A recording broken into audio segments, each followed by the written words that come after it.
प्रिय विद्यार्थियों, आप सभी का मेरे YouTube चैनल जियो प्लैनेट कॉर्नर पर हार्दिक स्वागत है। अगर आप इस चैनल पर नए हैं तो इसे सब्सक्राइब ज़रूर करें, साथ ही बेल आइकन को भी प्रेस करें जिससे कि मेरे आने वाले वीडियोस का नोटिफिकेशन आपको तुरंत मिल जाए। और यदि आपको वीडियोस पसंद आए तो इसे लाइक एंड शेयर करना ना भूलें।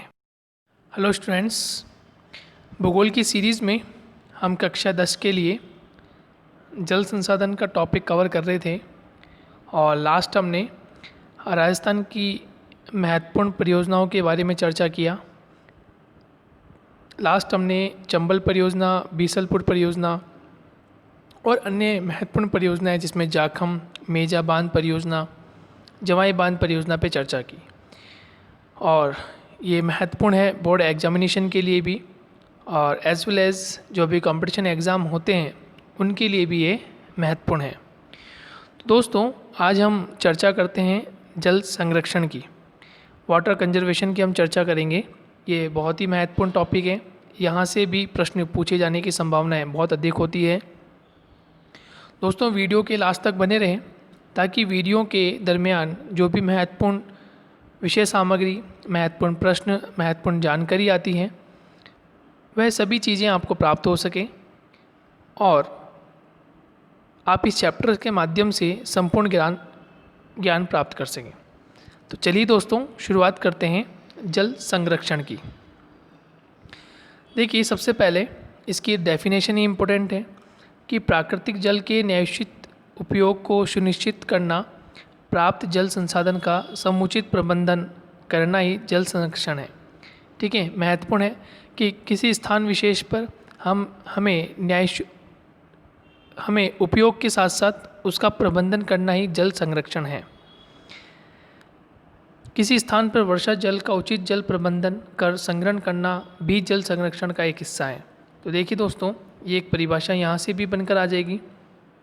आपसे पूछा जाएगा कि जल संरक्षण क्या है, तो किसी स्थान पर वर्षा जल का उचित जल प्रबंधन कर संग्रहण करना भी जल संरक्षण का एक हिस्सा है। तो ये भी एक प्रकार से परिभाषा ही है कि जल संरक्षण क्या है, कि किसी स्थान पर वर्षा जल को उचित जल प्रबंधन करना ही जल संग्रहण है या जल संरक्षण है। मानसूनी काल में प्राप्त अतिरिक्त जल को बांधों, तालाबों, झीलों अथवा छोटे जल स्रोत में इकट्ठा करके इसे वर्ष के शेष भाग में प्रयोग में लाया जा सकता है। भारतीय परंपरा के अनुसार जल को अमृत के समान माना है। जल संसाधन के प्रति संवेदनशीलता के कारण ही देश के शासकों, सेठ, साहूकारों तथा आम नागरिकों ने गांवों तथा नगरों में कुएं, बावड़ी, तालाब तथा झीलों का निर्माण कराया। तो देखिए, जो भी हम जल संरक्षण की हमारी प्रणाली है, ये प्रणाली ये वर्तमान की देन नहीं है बल्कि ये भूतकाल की देन है, जिसमें हम क्या देखते हैं कि सेठ, साहूकारों द्वारा आम नागरिकों ने गांवों तथा नगरों में कुएं, बावड़ी, तालाब, झीलों का निर्माण कराया।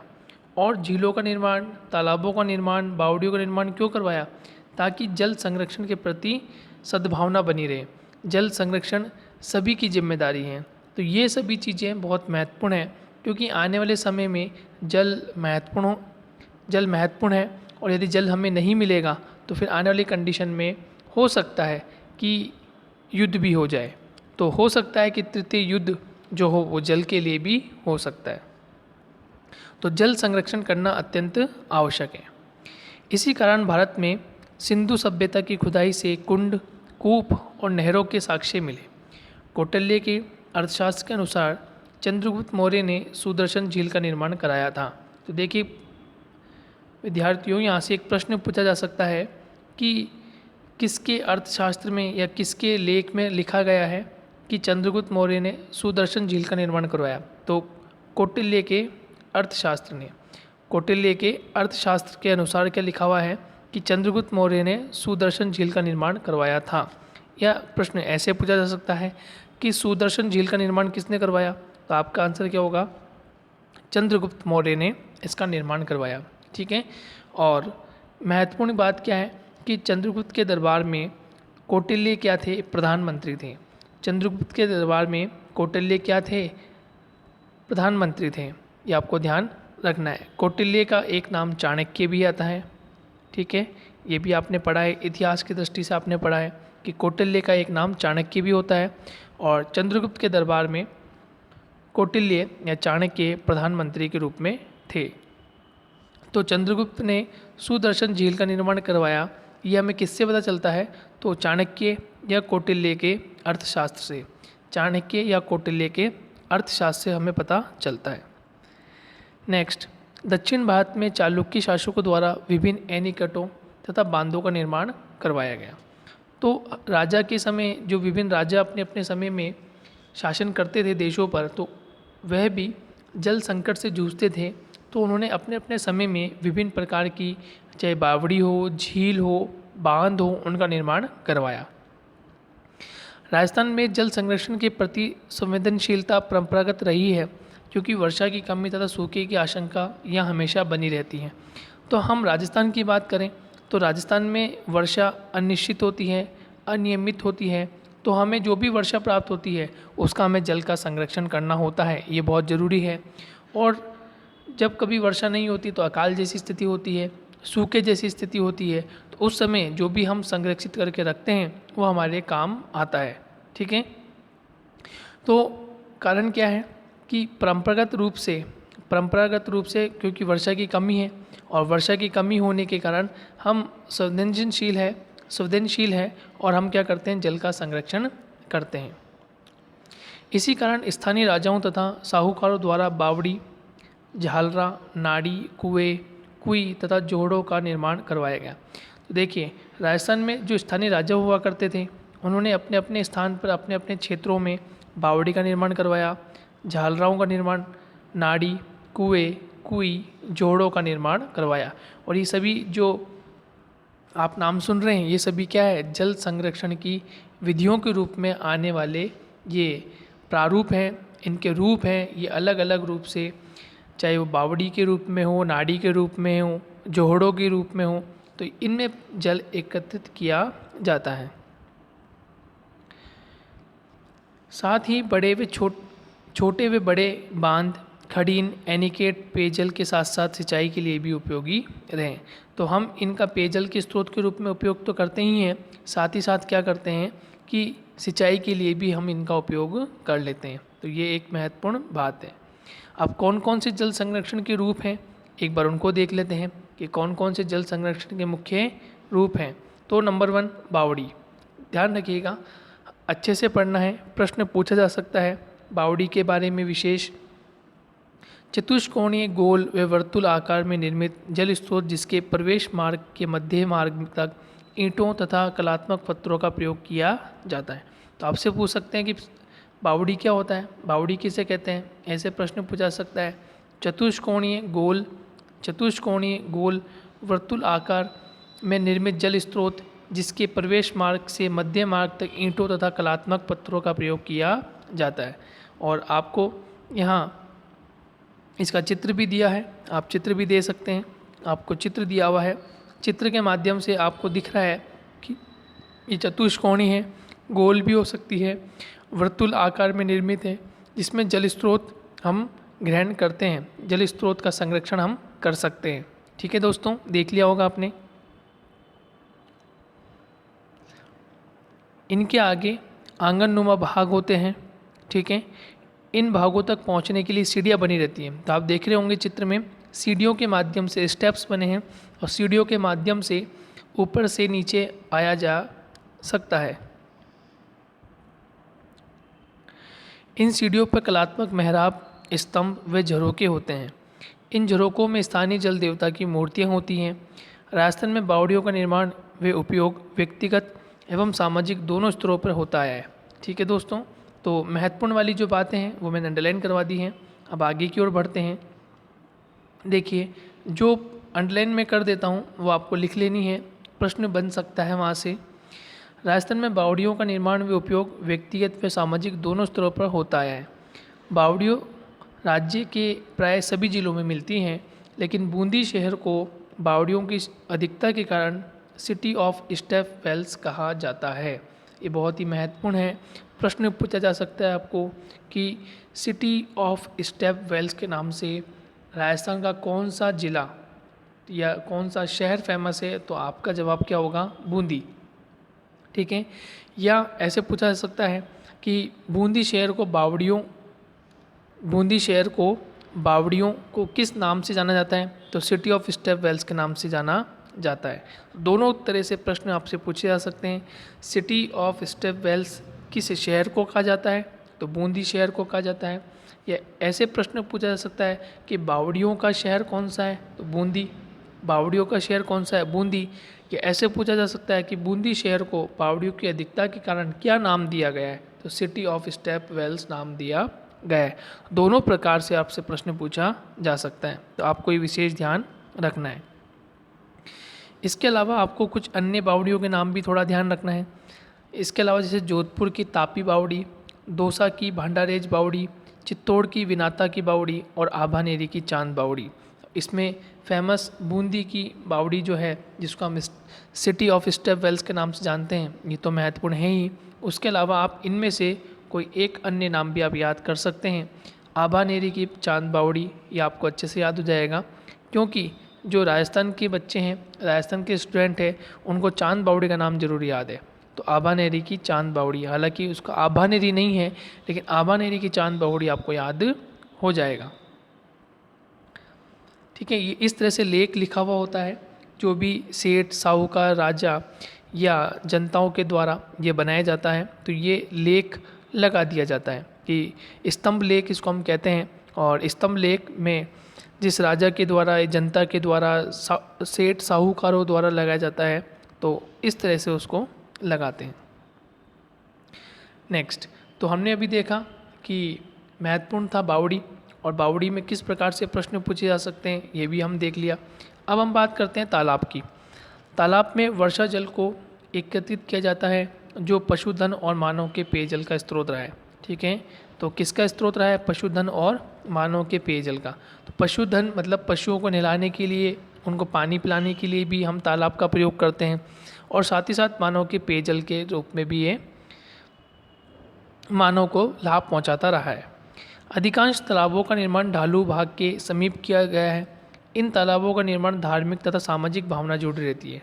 ठीक है। तो तालाबों के निकट सामाजिक और धार्मिक भावनाएं भी जुड़ी रहती हैं। तालाब पर अन्य कार्य भी, धार्मिक कार्य भी किए जाते हैं। इन तालाबों के निर्माण में धार्मिक और सामाजिक भावना जुड़ी रहती है, इसलिए तालाब हमारे लिए बहुत महत्वपूर्ण हो जाते हैं। ठीक है। आप तालाब का दृश्य देख रहे हैं। नेक्स्ट, आगे हम चलते हैं। इस कारण संरक्षण तथा सुरक्षा आसानी से हो जाती है। राजस्थान के प्रमुख तालाब जो तत्कालीन समय में जल स्रोत रहे हैं, पाली में हेमाबास तालाब, तो इसमें भी आपको एक नाम याद जरूर करना है। पाली में हेमाबास तालाब, ये इम्पोर्टेंट है, ये आपको लिखना है, याद करना है। ठीक है। उसके अलावा आप भीलवाड़ा में मेजा तालाब आप लिख सकते हैं, ये भी आपको याद हो जाएगा। और आपको यहाँ से मेजा तालाब से आपको मेजा बांध भी याद हो जाएगा। ठीक है। उसके बाद जैसलमेर ज़िले में गड़ीसर लेक एक तालाब के रूप में है, गड़ीसर, और गजरूप सागर तालाब।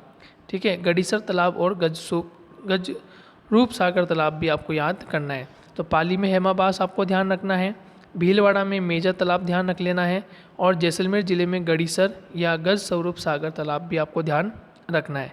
तो ये तालाब की कुछ महत्वपूर्ण चर्चा हुई। अब आते हैं हम झीलों की तरफ। ठीक है। नंबर 1 हमने पढ़ा बावड़ी, बावड़ी के बाद हमने पढ़ा तालाब, और तालाब के बाद अब हम पढ़ रहे हैं झीलें।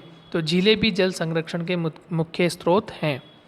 झीलें राज्य में बहते हुए जल संरक्षण करने में सर्वाधिक प्रचलित रही है।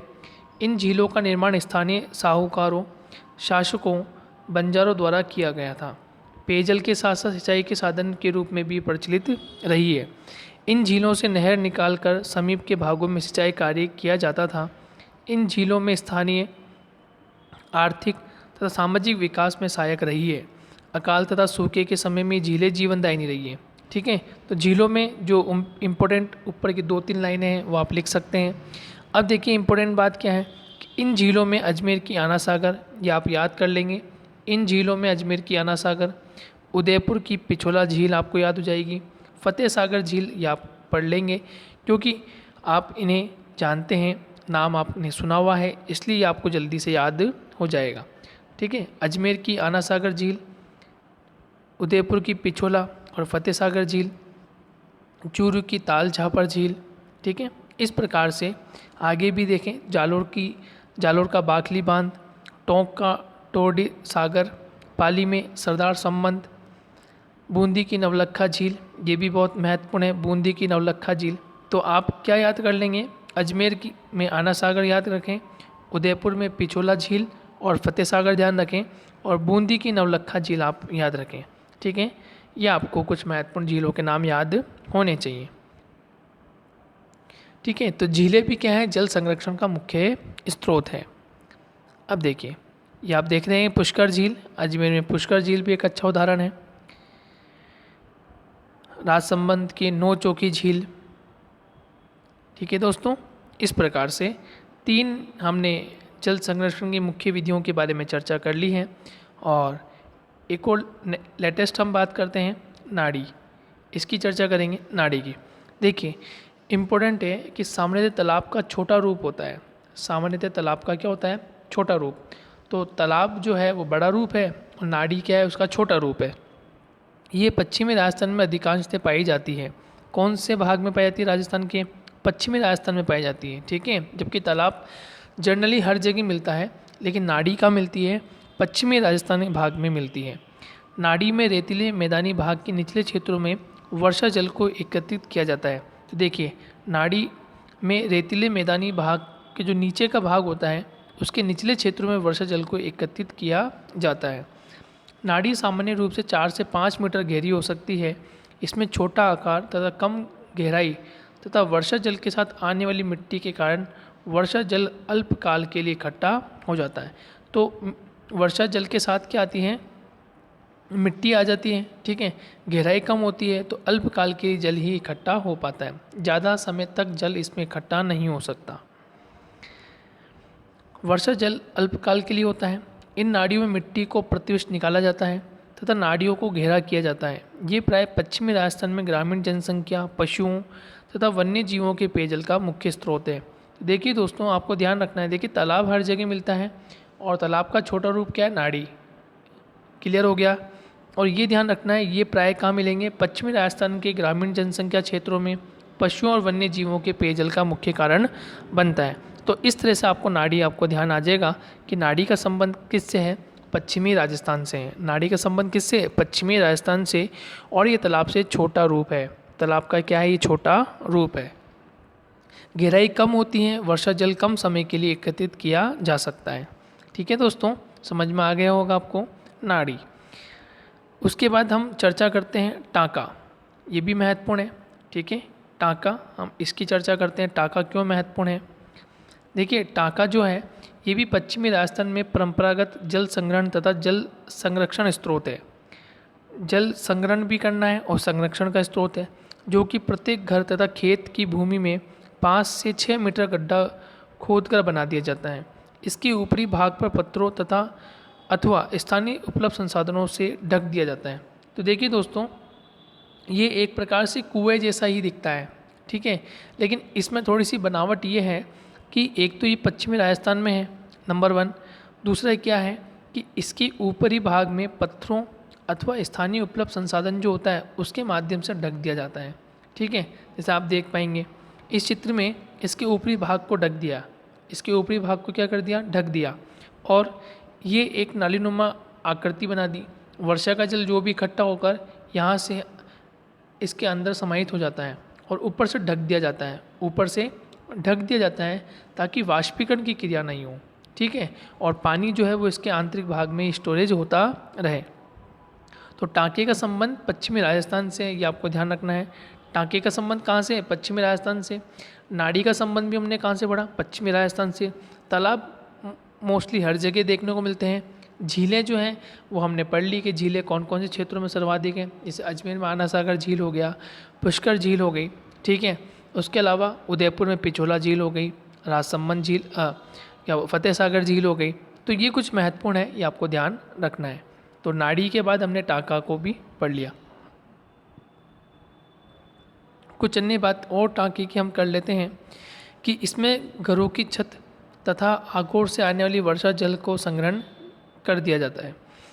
इसके आंतरिक भाग में राख तथा बजरी का लेप कर दिया जाता है जो जल रिसाव व तली के कटाव को रोकता है। ठीक है, तो जल रिसाव नहीं हो और तली का कटाव नहीं हो, इसलिए इसमें क्या करते हैं, राख तथा बजरी का लेप कर दिया जाता है।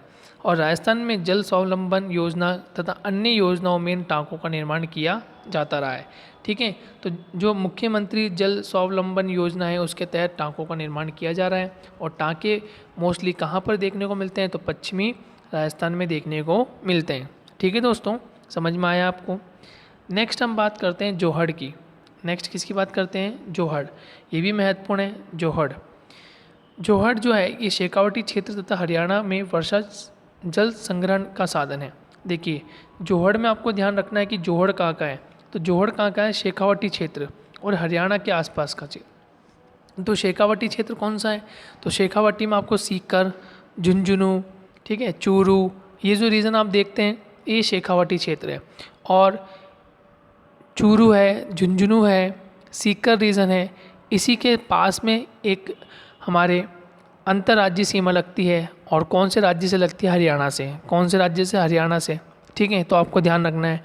तो ये शेखावटी क्षेत्र का भी है और हरियाणा के आसपास के क्षेत्र में भी, हरियाणा राज्य है और हरियाणा राज्य के आसपास में भी वर्षा जल संग्रहण का ये मुख्य के परंपरागत विधि के रूप में अपनाया गया है।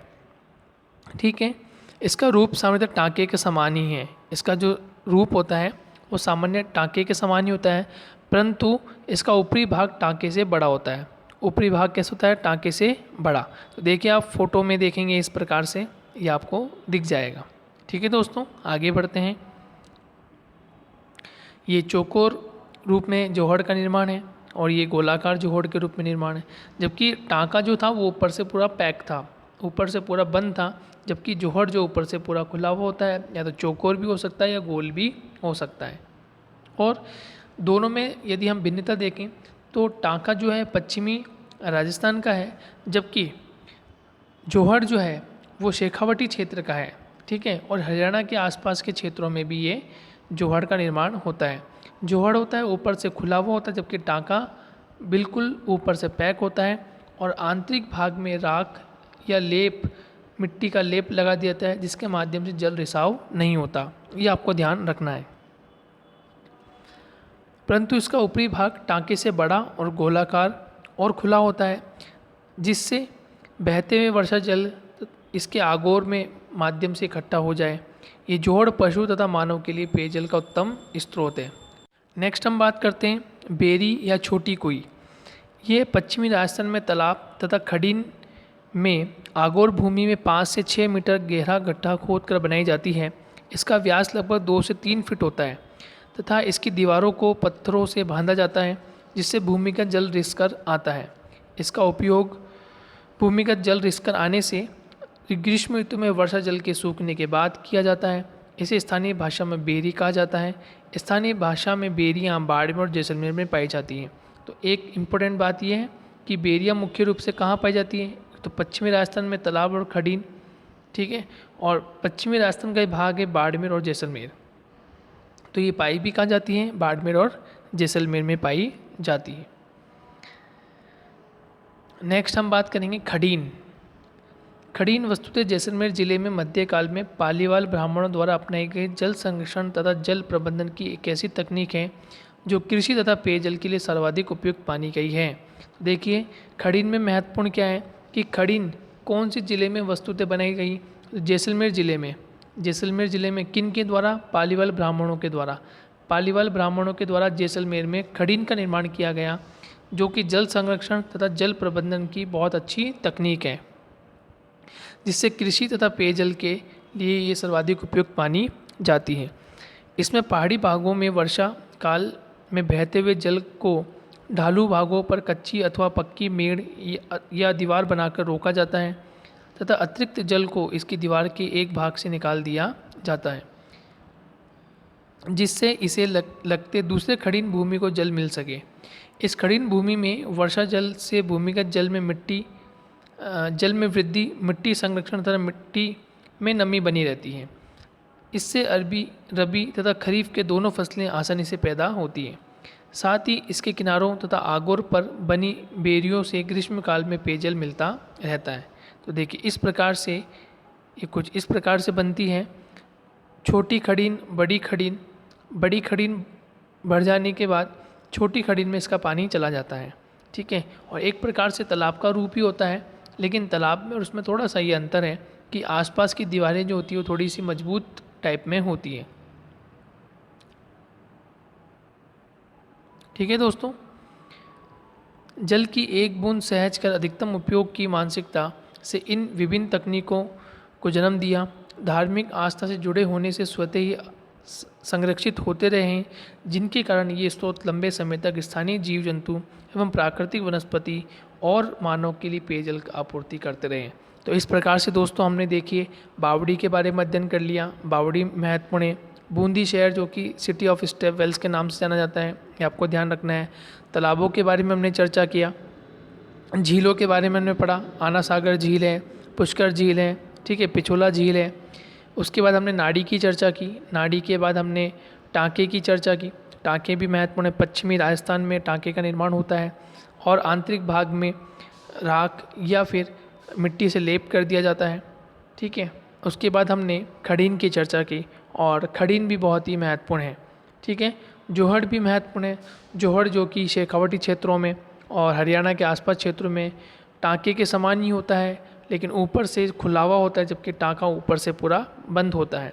तो कुछ इस प्रकार से हमने जल संरक्षण की जो परंपरागत विधियाँ होती हैं उसकी हमने चर्चा कर ली है। अब आगे बढ़ते हैं दोस्तों, और आगे हम देखते हैं जल स्वावलंबन।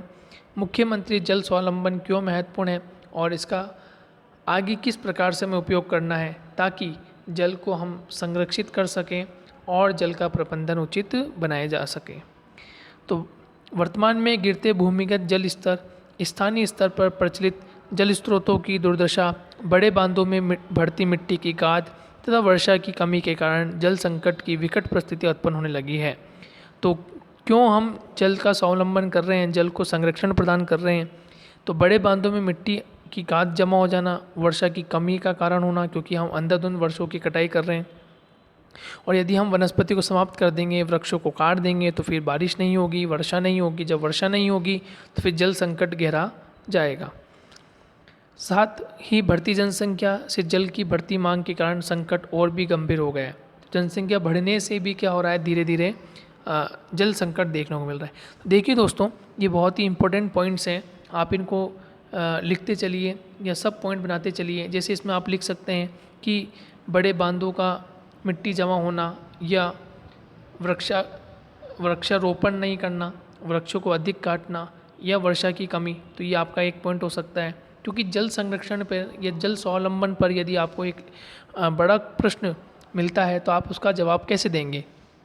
तो आपको ये जवाब देना है कि हमें जल प्रबंधन क्यों करना पड़ रहा है या जल स्वावलंबन हमें क्यों करना पड़ता है, जल संरक्षण हम क्यों कर रहे हैं। तो नंबर 1 आपका ये एक पॉइंट हो जाएगा कि वर्षा की कमी क्यों है, ठीक है।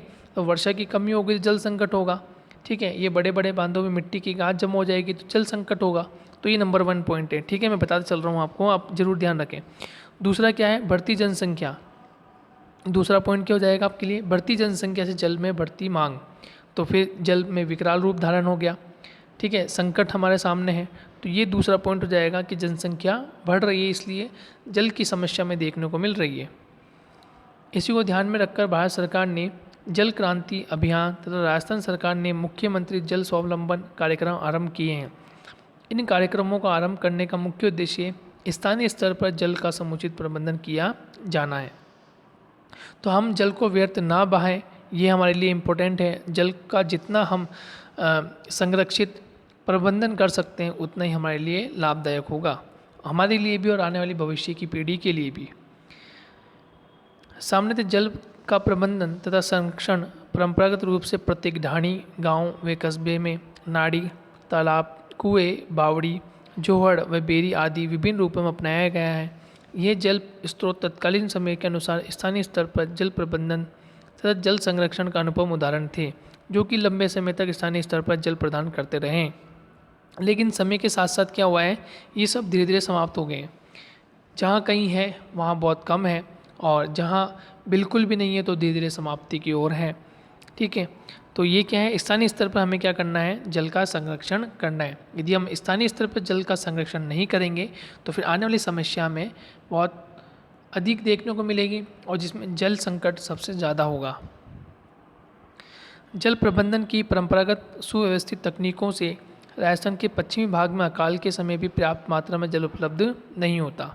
ठीक है, तो पहले नहीं होता, पहले के समय में तो हो जाता था, क्योंकि पहले ये नाड़ी, जोहड़, टाँका ये हुआ करते थे। लेकिन वर्तमान समय में ये सब चीज़ धीरे धीरे समाप्त हो गई है। जहाँ कहीं है तो वहाँ पर जल संरक्षण हो जाता है, लेकिन जहाँ नहीं है वहाँ जल संरक्षण की कोई परिस्थिति देखने को नहीं मिलती। परंतु इन स्रोतों की वर्तमान में उपयोगिता कम होने तथा पर्याप्त संरक्षण के अभाव में ये जर्जर स्थिति में रह गए, तो समाप्त हो गए।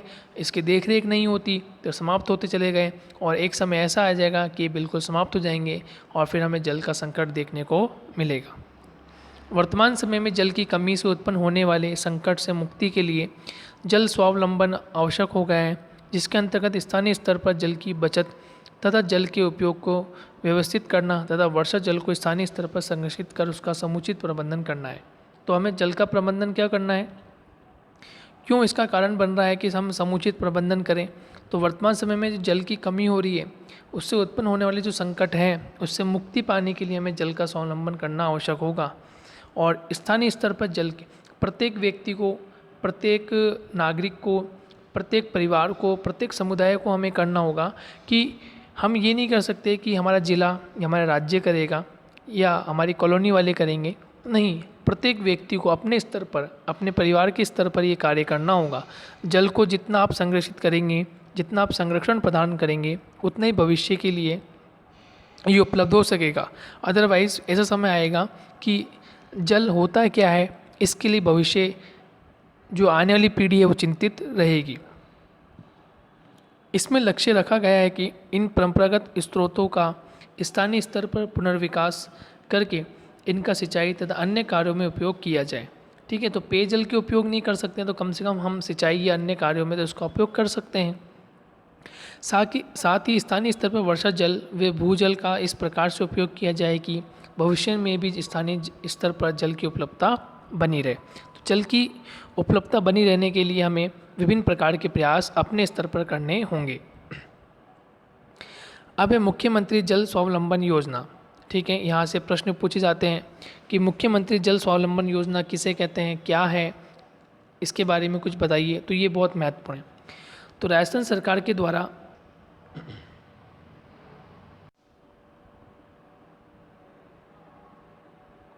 इसके पश्चात हम देखते हैं कि अलग अलग प्रकार से, जैसे mini percolation tank, contour trench, ठीक है, इस तरह की हमें गली पिट, खड़ीन, जोहड़, टाँका निर्माण करना है। श्रृंखलाबद्ध छोटे छोटे एनीकेट, मिट्टी के चेक डैम एवं जल संग्रहण ढांचा, नाला स्थिरीकरण के कार्य करने हैं, जिसके माध्यम से हम क्या कर सकते हैं, हम जल का संरक्षण कर सकते हैं। इसके अलावा अलग अलग प्रकार से हम नवीनीकरण, सुदृढ़ीकरण कार्य एवं जल स्रोतों को नालों से जोड़ना, चरागाह विकास, वृक्षारोपण का कार्य करना, कृत्रिम भू जल भरण संरचनाओं का पुनः जल भरण कार्य, फसल व उद्यानिकी में उन्नत तकनीकों को बढ़ावा देना। साथ ही ग्रामीणों में इन जल स्रोतों के संरक्षण के प्रति जागरूकता बनाए रखने का उद्देश्य से महत्ता प्रसार विभिन्न नुक्कड़ नाटकों तथा मेलों और रैलियों के माध्यम से किया जाएगा। तो इस प्रकार से हमें मुख्यमंत्री जल स्वावलंबन योजना में विभिन्न प्रकार से प्राकृतिक संसाधन मानते हुए इनका संरक्षण करना है, आत्मनिर्भर बनाना है। इसके साथ ही जो पुराने प्राचीन स्रोत हैं, कुएँ हैं, तालाब हैं, नाड़ी हैं, जो कि समाप्त होते जा रहे हैं, इन्हें पुनर्जीवित करना है। साथ ही साथ हमें क्या करना है कि सरकारी, गैर सरकारी संगठन, धार्मिक ट्रस्टों, अप्रवासी ग्रामीण भारतीयों के द्वारा विभिन्न प्रकार के कुएँ हैं, तालाब हैं, झीलें, इनका निर्माण करना, जिसके माध्यम से अलग अलग प्रकार से खड़ीन, जोहड़, टाँकों का निर्माण करना, जिसके माध्यम से हम भूजल को और वर्षा जल को संग्रहित कर सकें और आगे वाले भविष्य के लिए हम सुरक्षित हो सकें। तो ये कुछ महत्वपूर्ण मुख्यमंत्री जल स्वावलंबन योजनाओं के बिंदु थे, ये आपको ध्यान रखना है। जल स्वावलंबन भी महत्वपूर्ण है और मुख्यमंत्री जल स्वावलंबन भी महत्वपूर्ण है। जल स्वावलंबन तो एक बहुत बड़े क्षेत्र पर ये होने वाली प्रक्रिया है, जबकि मुख्यमंत्री जल स्वावलंबन योजना का संबंध राजस्थान से है और राजस्थान में होने वाले विभिन्न प्रकार के जोहड़ है, खड़ीन है, तालाब है, झीलें हैं, बावड़ी है, इन्हें किस तरह से सुरक्षित रखा जा सकता है, उसके लिए हमें महत्वपूर्ण कार्य करना है। तो दोस्तों, इस प्रकार से ये चैप्टर पूरा हो गया है और इस चैप्टर के आंतरिक भाग से बनने वाले प्रश्नों की हमने चर्चा कर ली, ठीक है। और किस प्रकार से प्रश्न पूछे जा सकते हैं, तो गहन अध्ययन, पीछे वाले प्रश्न ज़्यादा इंपॉर्टेंट नहीं होकर चैप्टर के मध्य से जो जो प्रश्न बन सकते हैं, पूछे जा सकते हैं, उस पर आपको विशेष फोकस करना है, ठीक है। और यदि कोई डाउट हो तो आप कमेंट बॉक्स में कमेंट करके पूछ सकते हैं। जब तक के लिए दोस्तों धन्यवाद। मिलेंगे नेक्स्ट चैप्टर के साथ जो कि वो भी बहुत महत्वपूर्ण है। तो जब तक के लिए दोस्तों धन्यवाद।